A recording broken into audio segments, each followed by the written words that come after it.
What if the most powerful decisions in a country weren't made in parliament, but in a private living room? This is the story of how three businessmen allegedly moved from outsiders to kingmakers. How cabinet ministers were named before elections were held, and how a nation discovered that power doesn't always wear a uniform. Sometimes it wears a tailored suit. South Africa entered the 2000s with promise. The continent's most industrialized economy, strong institutions, a global reputation for resilience after apartheid. But behind the scenes, the pressure was building. State-owned enterprises controlled energy, transport, and defense. Whoever influenced them influenced the economy itself. The Gupta brothers, Ajay, Atul, and Rajesh, arrived from India in the 1990s. They started small: IT, media, consulting. Then something changed. They formed a close relationship with Jacob Zuma, first as a political ally, then allegedly as something much more.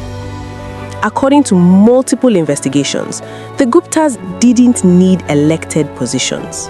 They allegedly influenced who became ministers, who was fired, who controlled key state enterprises. One former deputy finance minister later claimed he was offered the finance minister role by the Guptas themselves before the president made it public. When businessmen can allegedly offer cabinet positions, the line between state and private interest disappears. Then came the money. Investigations later alleged that billions were siphoned through state-owned enterprises like Eskom, Transnet, and Denel. Contracts were inflated, suppliers were connected, funds allegedly flowed through shell companies across borders. And the cost wasn't abstract. Rolling blackouts crippled businesses, infrastructure decayed, investor confidence collapsed. This wasn't just corruption, it was strategic extraction, a slow bleed of institutional trust. In 2017, thousands of leaked emails, later known as the Gupta leaks, exposed the inner workings of alleged state capture. For the first time, the public saw the mechanics, influence, access, and coordination at the highest levels. The story was no longer whispers, it was documented.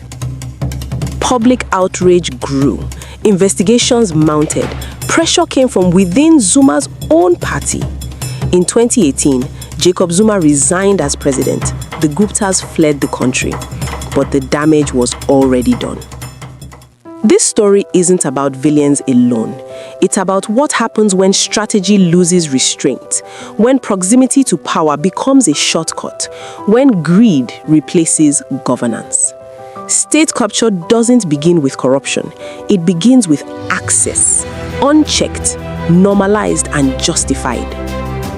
The lesson is simple and uncomfortable.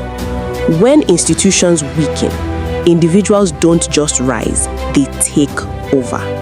And rebuilding trust takes far longer than breaking it. This video is based on publicly available investigations, reports, and journalistic sources created for educational and documentary purposes.